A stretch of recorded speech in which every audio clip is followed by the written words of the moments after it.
হুসাইন রাদিয়াল্লাহু তাআলা আনহু মক্কা শরীফে যখন সফর করে ক্লান্ত হয়ে মক্কা শরীফে কয়েক মাস ছিলেন, এদিকে কুফার থেকে একের পর এক চিঠি আসছে যে কুফা নগরী থেকে হাজার হাজার চিঠি, ও আমাদের আমিরুল মুমিনিন ইমাম হুসাইন, আপনি আমাদের কুফা নগরীতে চলে আসুন। আমরা ইয়াজিদের হাতে এখনো বায়াত নিই নাই, ইয়াজিদের আনুগত্য কখনো করব না। কুফার লক্ষ লক্ষ মুসলমান আপনার হাতে বায়াত নেওয়ার জন্য প্রস্তুত, আপনি কুফার দিকে চলে আসুন। হযরত হুসাইন রাদিয়াল্লাহু তাআলা আনহু কুফার অবস্থা বোঝার জন্য প্রথমে তার চাচাতো ভাই মুসলিম বিন আকিলকে প্রেরণ করলেন। তার আপন চাচাতো ভাই মুসলিম বিন আকিলকে যখন প্রেরণ করলেন, তখন কুফার গভর্নর ছিলেন একজন সাহাবী নুমান ইবনে বাশির রাদিয়াল্লাহু তাআলা, যিনি অনেক হাদিস বর্ণনা করেছেন। তখন নুমান ইবনে বাশির রাদিয়াল্লাহু তাআলা হচ্ছে এখানকার গভর্নর ছিলেন, এবং মুসলিম বিন আকিল হানি বিন উরওয়ার ঘরে, তিনিও একজন রাষ্ট্রীয় কর্মচারী ছিলেন, তার ঘরে গিয়ে আশ্রয় নিলেন। তার ঘরে নিয়ে তিনি যখন আশ্রয় নিলেন, তখন কুফাবাসীরা একে একে আস্তে আস্তে আস্তে তার হাতে হাজার হাজার কুফাবাসীরা তার হাতে বায়াত গ্রহণ করলো। কারা? মুসলিম বিন আকিলের হাতে। মুসলিম বিন আকিল কার দূত? হুসাইন রাদিয়াল্লাহু তাআলা আনহুর দূত। তখন মুসলিম বিন আকিল দেখতেছেন এখানে এখানে বায়াত গ্রহণ করতে করতে তার নিজ হাতে প্রায় 12,000 কুফাবাসী বায়াত গ্রহণ করেছে। আমরা ইয়াজিদের আনুগত্য মানব না, আমরা আপনার হাতে বায়াত করতেছি। আপনার হাতে বায়াত করা মানে কার হাতে বায়াত করা? হুসাইনের হাতে বায়াত করা। তখন মুসলিম বিন আকিল রাদিয়াল্লাহু তাআলা আনহু দেখতেছেন কুফার অবস্থা তো খুবই ভালো, কুফার অবস্থা তো দেখতেছে এখানে পজিটিভ গ্রিন সিগন্যাল এখানে। তখন মুসলিম বিন আকিল রাদিয়াল্লাহু তাআলা আনহু হযরত হুসাইন রাদিয়াল্লাহু তাআলা আনহুর কাছে চিঠি লিখলেন। তারিখ তাবারির মধ্যে এসেছে এবং আনসাবুল আশরাফ গ্রন্থে তিনি লিখেছেন, বলতে সমস্ত কুফাবাসী আপনার সাথে আছে, আপনি চিঠি হাতে পেলে তাড়াতাড়ি চলে আসুন। আমার চিঠি হাতে পেলে কি চলে আসুন, তাড়াতাড়ি কুফার দিকে চলে আসুন, কুফার মাঠ আপনার জন্য প্রশস্ত। ইমাম হোসেনকে চিঠি দিচ্ছেন। এইদিকে যখন ইয়াজিদের কাছে এই খবর পৌঁছলো, মানে কি মুসলিম বিন আকিলের সাথে কুফার মানুষগণ দাঁড়িয়ে যাচ্ছে ইয়াজিদের বিরুদ্ধে, তখন ইয়াজিদ কি করলো, কুফার গভর্নর নুমান ইবনে বাশির রাদিয়াল্লাহু তাআলা আনহুকে চড়িয়ে বসরার গভর্নর উবাইদুল্লাহ ইবনে জিয়াদকে প্রেরণ করলো। নাউজুবিল্লাহ, সে ছিল কঠিন পাষাণ্ড হৃদয়ের অধিকারী উবাইদুল্লাহ ইবনে জিয়াদ।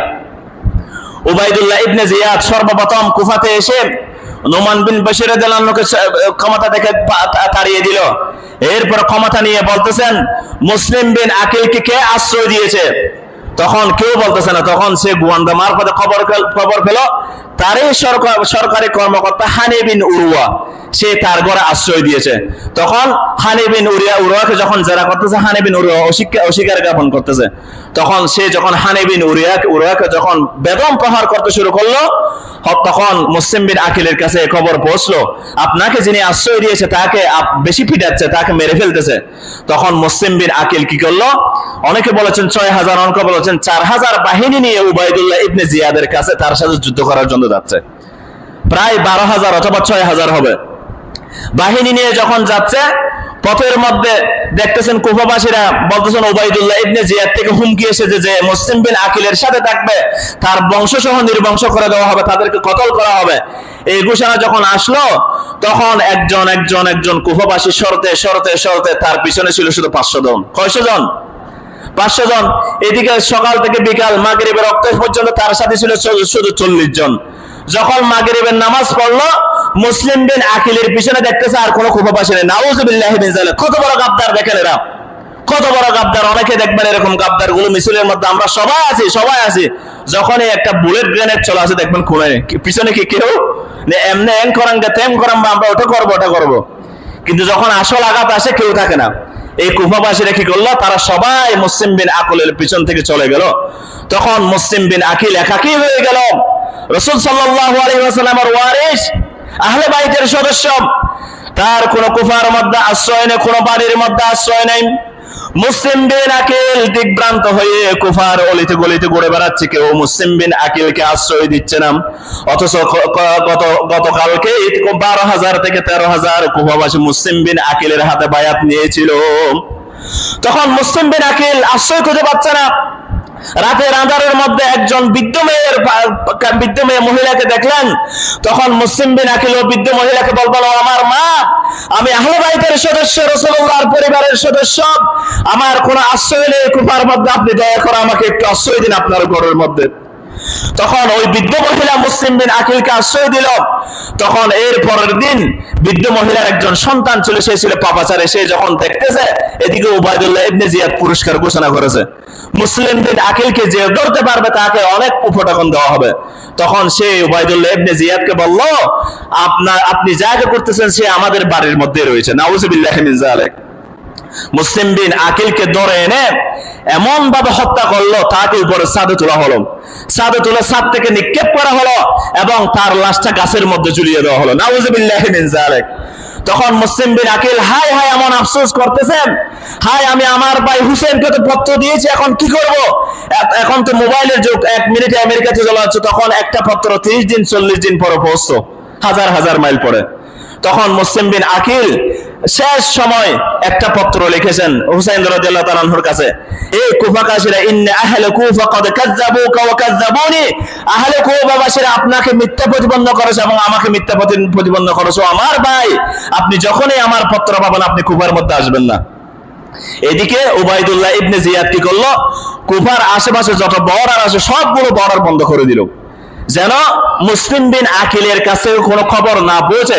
হুসাইন রাদিয়াল্লাহু তাআলা যখন কুফার দিকে যখনই আসবেন তখনই যেন গ্রেফতার করতে পারে। নাউযুবিল্লাহি মিন যালিক।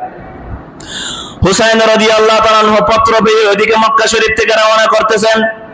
বড় বড় সাহাবীরা হুসাইন রাদিয়াল্লাহু তাআলা আনহুকে ধরে আসো, আমার প্রাণপ্রিয় ভাই আপনি কুফাতে যাবেন না। আব্দুল্লাহ ইবনে আব্বাস বলেন, আব্দুল্লাহ ইবনে আব্বাস তারিখে তাবারির মধ্যে আল-বিদাওয়ান নাহের মধ্যে এসেছে, বলতেছেন আপনি যদি, আমি জোর করতাম আপনার দাড়ি মোবারক ধরে আপনার চুল ধরে টেনে ধরতাম, যদি আপনি না থাকতেন আমি এভাবে জোর করতাম আপনি যেয়েন না। তখন হুসাইন রাদিয়াল্লাহু আনহু বলতেছেন, না, কুফাবাসীরা আমার কাছে পত্র প্রেরণ করেছে, কাল কিয়ামতের ময়দানে আমি আমার নানা জানের সামনে কি জবাব দিব? তারা তো আমার হাতে বায়াত গ্রহণ করার জন্য বসে আছে। তখন আব্দুল্লাহ ইবনে আব্বাস ঘোড়ার পিছনে দৌড়তে দৌড়তে তারিখে তাবারির মধ্যে এসেছে, বলতেছে আমার প্রাণ প্রিয় ভাই আপনি যাচ্ছেন, কিন্তু আপনার পরিবারের সদস্যদের তাদের জানের খতরা রয়েছে, আপনি তাদের বিপদের মধ্যে নিয়েন না, তা আপনি আপনার পরিবারের সদস্যকে এখানে রেখে যান। আব্দুল্লাহ ইবনে জুবাইর রাদিয়াল্লাহু তাআলা আনহু বলেন, قال ابن زبير لحسين, ابن زبير হুসাইন রাদিয়াল্লাহু তাআলা বলেন, আইনা তাযহাব, ও আমার ভাই আপনি কোথায় যাচ্ছেন? ইলা কওমিন ক্বাতালু আবুকা, তারা তোমার পিতাকে হত্যা করেছে, ওয়া তাআলু আখাকা, তোমার ভাই হাসানের সাথে প্রতারণা করেছে। ফাকাল, তখন হুসাইন রাদিয়াল্লাহু তাআলা বলেন, লিআন আক্তালা বিমাকানি কাযা ওয়া কাযা আহাব্বু ইলাইয়া মিন আন তাস্তাহিল্লা বি, ইয়ানি মক্কা। বলতেছেন আমি চাই আমার জান যেন আমি যেন এখানে হত্যাকৃত না হয়, মক্কা শরীফের মধ্যে আমার কারণে যেন কোনো রক্তযজ্ঞ সৃষ্টি না হয়, যুদ্ধের সৃষ্টি না হয়, আমি হয়তো অন্য জায়গায় নিহত হয় বা শহীদ হয়, এটা আমি পছন্দ করি। সুবহানাল্লাহ। কি জন্য? মদিনা শরীফের পবিত্রতার জন্য, মক্কা শরীফের পবিত্রতার জন্য। এখন হুসাইন রাদিয়াল্লাহু তাআলা আনহু এদিকে পরিবার নিয়ে চলে আসতেছেন। ঘটনা সংক্ষেপ করতে যেহেতু সময় সংক্ষেপ, হুসাইন রাদিয়াল্লাহু তাআলা আনহু যখন কুফার বর্ডারের মধ্যে আসলো, তখন মুসলিম বিন আকিলের পত্রটা পেল, মুসলিম বিন আকিল নিহত হয়ে গেছেন। মুসলিম বিন আকিল তাকে নিষেধ করেছে কুফার মধ্যে আসতে। মুসলিম বিন আকিল টোটাল কয়টা পত্র দিয়েছে? 2টা। প্রথম পত্রের মধ্যে তাকে আমন্ত্রণ করেছিল, দ্বিতীয় পত্রের মধ্যে বলেছেন কি আপনি কুফার মধ্যে আসিয়েন না, এখানকার অবস্থা আর নেই, এটা টোটালি চেঞ্জ হয়ে গেছে। তখন হুসাইন রাদিয়াল্লাহু আনহু অনেক আফসোস করলেন, তার দুধ তার চাচাতো ভাইকে হত্যা করা হলো। হুসাইন রাদিয়াল্লাহু আনহু তখন মনস্থ করলেন, আমার ভাইকে যখন হত্যা করেছে, কুফাবাসী যখন বেঈমানি করেছে, গাদ্দারি করেছে, আমি পিছনের দিকে চলে যাব। তখন মুসলিম বিন আকিল রাদিয়াল্লাহু তাআলা আনহুর আপন ভাইয়েরা তখন বলতেছেন, আপনিও যদি ফিরে যান আমরা ফিরে যাব না, যতক্ষণ না পর্যন্ত আমার ভাইয়ের হত্যার কিসাস, আমার ভাইয়ের হত্যার বদলা না আনি। তখন হুসাইন রাদিয়াল্লাহু তাআলা আনহু বলতেছেন, তোমরাও যখন কুফার দিকে যাবা, আমি হুসাইন কেন তোমাদেরকে ছেড়ে চলে যাব? তখন হুসাইন রাদিয়াল্লাহু তাআলা আনহু কুফার বর্ডারের মধ্যে যখন ঢুকলেন, ওদিকে উবাইদুল্লাহ ইবনে জিয়াদ হুর বিন ইয়াজিদ নামে একজন সেনাবাহিনীকে 1000 বাহিনী দিয়ে একটা বাহিনী প্রেরণ করেছেন। ওই হুর বিন ইয়াজিদ ছিলেন খুবই নম্রভদ্র। তখন হুর বিন ইয়াজিদ নিজে কিন্তু উবাইদুল্লাহ ইবনে জিয়াদের সেনাপতি, ইয়াজিদের সেনাপতি।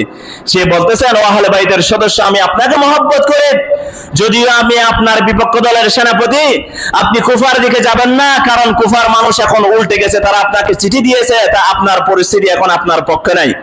তখন হুসাইন রাদিয়াল্লাহু তাআলা আনহু কি করলেন?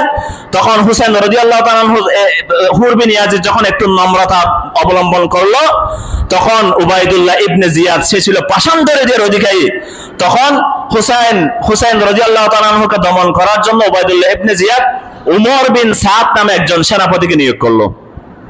উমর বিন সাদকে দেখে বলতেছেন, আমি তোমাকে তেহরানের গভর্নর দিব, তুমি হুসাইনের বিরুদ্ধে গিয়ে যুদ্ধ করবা। তখন উমর বিন সাদ বলতেছেন, না, কিয়ামত পর্যন্ত আমার হাতে রক্তের লাল দাগ লেগে থাকবে, আমাকে অভিশাপ দিতে থাকবে উম্মতগণ, আমি এই কাজ করতে পারবো না। উবাইদুল্লাহ ইবনে জিয়াদ বলতেছে, তাহলে তোমাকেও কতল করা হবে, তোমার পরিবারের সবাইকে কতল করা হবে, এবার রাজি কিনা দেখো। তখন উমর বিন সাদ বলতেছেন, আমাকে একদিন সময় দেন। একদিন সময় নিয়ে তিনি সকালে এসে বলতেছেন, আমি রাজি, যেখানে আমার পরিবারের প্রাণ খতরা রয়েছে, আমার প্রাণের খতরা রয়েছে। তখন উবাইদুল্লাহ ইবনে জিয়াদ 4000 বাহিনী নিয়ে ইমাম হুসাইন রাদিয়াল্লাহু তাআলা আনহুর বিরুদ্ধে যুদ্ধ করার জন্য ওই কারবালার দিকে প্রেরণ করলেন। হুসাইন রাদিয়াল্লাহু তাআলা আনহু কারবালার মধ্যে শিবির স্থাপন করেছে, তাবু স্থাপন করেছেন। এদিকে উমর বিন সাদের বাহিনী এসে পৌঁছে গেছে কারবালার প্রান্তরের মধ্যে। তখন হুসাইন রাদিয়াল্লাহু তাআলা আনহু তখন কুফাবাসীকে উদ্দেশ্য করে বলেন, ও আমার কুফাবাসীরা, অমুক অমুক, তোমরা না আমাকে চিঠি দিয়েছিলে, আমাদের প্রাণপ্রিয় আমিরুল মুমিনিন, আপনি আমাদের কাছে চলে আসুন, আমরা আপনার হাতে বায়াত নিব, আজকে তোমরা কই? তখন কুফাবাসীদের কোনো ছাড়া জবাব নেই, তারা প্রাণ ভয়ে, মৃত্যুর ভয়ে, তরবারির আঘাতের ভয়ে সবাই নিশ্চুপ। এদিকে ওমর বিন সাদ তখন দেখলেন হুসাইন রাদিয়াল্লাহু তাআলা আনহুর কাছে আসলেন, বলতেছেন, আমরা আপনার সাথে মোকাবেলা করব। তখন হুসাইন রাদিয়াল্লাহু তাআলা আনহু এখানে যুদ্ধের জন্য আসে নাই। তখন হুসাইন রাদিয়াল্লাহু তাআলা আনহু ঐতিহাসিক কোন সাক্ষী তারিখে তাবারির মধ্যে, আল বিদায়া ওয়ান নিহায়ার মধ্যে এসেছে, তাবাকাতে ইবনে সাদের মধ্যে এসেছে। হুসাইন রাদিয়াল্লাহু আনহু বলছেন, আমি তোমাকে 3টা প্রস্তাব দিচ্ছি, এই 3টা প্রস্তাবের মধ্যে একটা হলো মেনে নাও।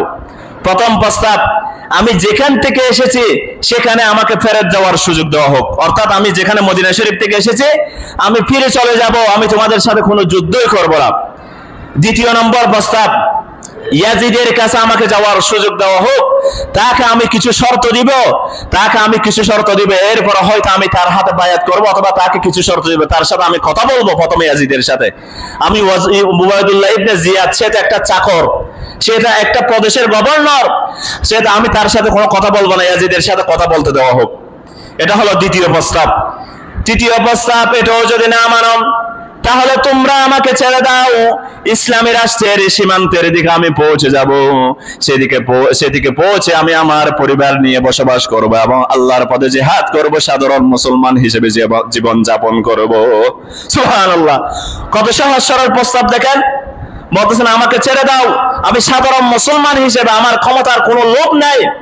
কারণ ইয়াজিদের মতো যদি এরকম 20টা রাষ্ট্রেরও খলিফা হয়, ইমাম হুসাইন রাদিয়াল্লাহু তাআলা আনহুর মর্যাদায় কখনো পৌঁছতে পারবে? কখনো না। যেখানে রাসূল সাল্লাল্লাহু আলাইহি ওয়াসাল্লাম বলেছেন, হুমা শাবাবুন ফিল আবিল আহলিল জান্নাহ, তারা তো জান্নাতের যুবকদের সরদার। সুবহানাল্লাহ। আল হাসান ওয়াল হুসাইন, হাসান এবং হুসাইন উভয়। হুসাইন রাদিয়াল্লাহু তাআলা আনহুর কোনো ক্ষমতার কোনো লোভ ছিল না। এদিকে ইবনে সাদ যখন এই প্রস্তাব শুনলো, তখন ইবনে সাদের একটু মন নরম হলো।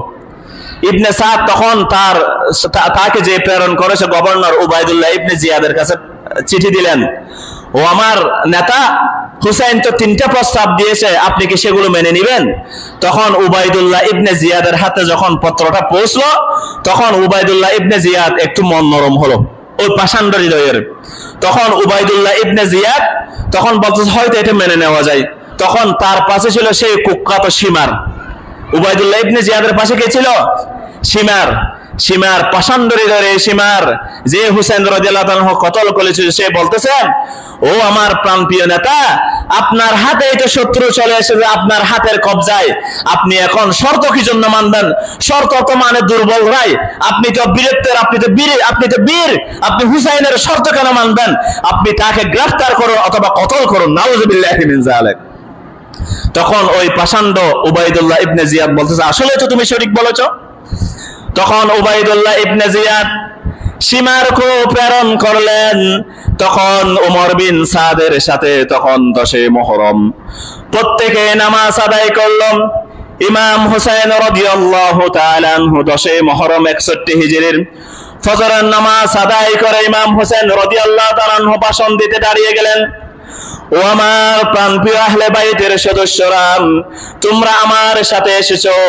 ইয়াজিদ এবং তার বাহিনীরা আমার মস্তক চাই, আমার দেহটা চাই। আমি চাই না তোমরা আমার কারণে শহীদ হয়ে যাও, আমার কারণে বিপদে পড়ে যাও। ও আমার আহলে বাইতের সদস্যরা, আমার চাচাতো ভাই, ও আমার আত্মীয় স্বজন, আমার সাথে যারা এসেছো পুরুষ এবং মহিলা সবাই চলে যাও আমাকে ছেড়ে। তখন আহলে বাইতের সদস্যরা প্রত্যেকে দাঁড়িয়ে গেল।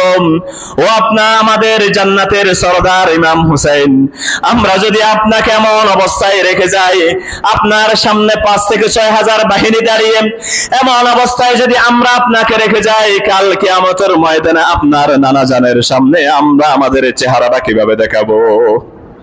আমরা কিভাবে দেখাবো চেহারা? রাসূলুল্লাহ সাল্লাল্লাহু আলাইহি ওয়াসাল্লাম যদি বলে আমার নাতিকে তোমরা একা রেখে এসেছো কেন? কারবালার প্রান্তরের মধ্যে ও হুসাইন রাদিয়াল্লাহু তাআলা আনহু, আপনি শত্রুর বিরুদ্ধে যুদ্ধ করে যান, যতক্ষণ না পর্যন্ত আমাদের সর্বশেষ ব্যক্তিটা জীবিত রয়েছে আমরা আপনার সাথে লড়াই করে যাব, যদিও আমরা শহীদ হয়ে যাই। সুবহানাল্লাহ। এমন অবস্থা দেখেন মুসলমানদের অবস্থা। ওদিকে তারাও নামাজ পড়লো, হুসাইন রাদিয়াল্লাহু তাআলা আনহু কাফেরও নামাজ পড়লো, উভয়ও নামাজ পড়তেছে। কিছু ঐতিহাসিকগণ বলতেছেন শত্রু বাহিনীর কিছু মুসলমান তারাও হুসাইনের বিরুদ্ধে হুসাইনের পিছনে নামাজ পড়েছিল। দেখেন শুধু মুসলমান ভাই কালিমা পড়লেই হবে না, কালিমা পড়লেই মুসলমান মনে করিয়েন না, তার আকীদা তার আমল এগুলো পরিশুদ্ধ হতে হবে। না হলে হুসাইনি কাফেলার এরও নামাজ পড়েছে, ইয়াজিদি কাফেলার এরও নামাজ পড়েছে, উভয় মুসলমান কি কখনো এক? কখনো কি এক? কখনো এক নয়। ফজরের নামাজ আদায় করলাম, এরপরে যুদ্ধের দামা বেজে গেল 10 মুহররম। হুসাইন রাদিয়াল্লাহু তাআলা আনহুর পরিবারের পক্ষ থেকে একজন বীর জওয়ান বের হলো। এদিকে ওমর বিন সাদ নির্দেশ দিল আগে থেকে 3 দিন আগে থেকে 7 মুহররম থেকে হুসাইনের পরিবারের জন্য পানি বন্ধ করে দাও, খাবার বন্ধ করে দাও। তারা ফুরাতের কাছে তাবু গেড়েছিল, খাবার বন্ধ, পানি বন্ধ। হুসাইনের পরিবারের কাছে কোনো খাবার নেই, কোনো পানি নেই। এই অবস্থায় হুসাইন রাদিয়াল্লাহু তাআলা পরিবারের মধ্যে পানির সংকট, খাবারের সংকট। কিন্তু মুসলমান নামের এই মুসলমানরা কখনো হুসাইনের জন্য এক মুঠো পানিটুকু দেয় নাই। নাউযুবিল্লাহি মিন যালিক। এই অবস্থা দেখে ওই সর্বপ্রথম হুর বিন ইয়াজিদ, যাকে 1000 বাহিনী নিয়ে প্রেরণ করেছিল উবাইদুল্লাহ ইবনে জিয়াদ, তার ঈমানের মধ্যে নড়াচড়া দিয়ে উঠলো, তার বিবেকের মধ্যে। হুর বিন ইয়াজিদ সেও তার সেনাপতি। হুর বিন ইয়াজিদ তখন উমর বিন সাদ সীমারদেরকে লক্ষ্য করে বলতেছে, আমি দেখতে পাচ্ছি আমার সামনে জান্নাত এবং জাহান্নাম। ও আমার বাহিনীরা, আমার সাথীরা, আমাকে যদি এখন বেছে নিতে বলা হয়, তুমি জাহান্নাম বেছে নিবে নাকি জান্নাত বেছে নিবা? আমি হুর বিন ইয়াজিদ এখনই জান্নাতটা বেছে নিব। সুবহানাল্লাহ। অবশ্য বিপক্ষ দলের সেনাপতি বলতেছে, তোমরা আমাকে কার বিরুদ্ধে যুদ্ধ করতে বলতেছো? যে রাসূলুল্লাহ সাল্লাল্লাহু আলাইহি ওয়াসাল্লাম নাতি সম্পর্কে এত হাদিস বলে গিয়েছেন, এত কিছু বলে গিয়েছেন, এই মুসলমানদের বিরুদ্ধে আমাকে যুদ্ধ করতে বলতেছে। আমি হুর বিন ইয়াজিদ তোমাদের বাহিরে এখন ত্যাগ করতেছি, আমি এখনই হুসাইনি কাফেলার মধ্যে গিয়ে শামিল হয়ে যাব। সুবহানাল্লাহ। তখন হুর বিন ইয়াজিদ কি করলো? ইয়াজিদ বাহিনী ত্যাগ করে হুসাইন রাদিয়াল্লাহু তাআলা আনহুর কাফেলার মধ্যে এসে বীরপণে লড়ে অনেক উমর বিন সাদের বাহিনীকে জাহান্নামের মধ্যে পাঠিয়ে নিজেই জান্নাতের মধ্যে চলে গেলেন। সুবহানাল্লাহ। 10 মুহররম হুসাইন রাদিয়াল্লাহু তাআলা আনহুর একে একে পরিবারের সদস্যগণ, কেউ বলেছেন 40 জন, কেউ বলেছেন 72 জন, কেউ বলেছেন 52 জন, সবাই শহীদ হয়ে গেছেন। এখন হুসাইন রাদিয়াল্লাহু তাআলা আনহু একাকী। হুসাইন রাদিয়াল্লাহু তাআলা বলতেছেন, আমি নতুন জামা পরে আছি, আমি জানি আমার শত্রুরা আমার জন্য দাঁড়িয়ে আছে, তারা আমার জামাটা ছিন্ন বিচ্ছিন্ন করে ফেলবে, আমাকে তুমি একটু পুরাতন জামা দাও। পুরাতন জামা নিয়ে হুসাইন রাদিয়াল্লাহু তাআলা যখন বের হলেন, তখন হুসাইন রাদিয়াল্লাহু তাআলা আনহুকে অপমান করার জন্য বিপক্ষ দলের একজন সেনাবাহিনী বলতেছেন, তোমাদের মাঝে কি হুসাইন আছেন? তখন হুসাইন বলতেছে, হ্যাঁ আমি উপস্থিত। তখন বলতেছে, তুমি জাহান্নামের সুসংবাদ নাও। তখন হুসাইন রাদিয়াল্লাহু তাআলা বলছে, আল্লাহ তাআলা ক্ষমাকারী, তিনি মেহেরবান, তিনি দয়ালু, যার আনুগত্য করা হোক। ও আল্লাহ, তুমি তাকে জাহান্নামের মধ্যে নিক্ষেপ করো। তখন তার ঘোড়া সাওয়ার নিজের ঘোড়াটা এদিকে এদিকে দৌড়তে দৌড়তে ওই সেনাবাহিনীর রাকাবের মধ্যে শুধু তার পা দুইটা ছিল হুসাইনের গজবের কারণে তার শরীরটা মুহূর্তের মধ্যে নিচ্ছিন্ন হয়ে গেল। নাউযুবিল্লাহি মিন যালিক।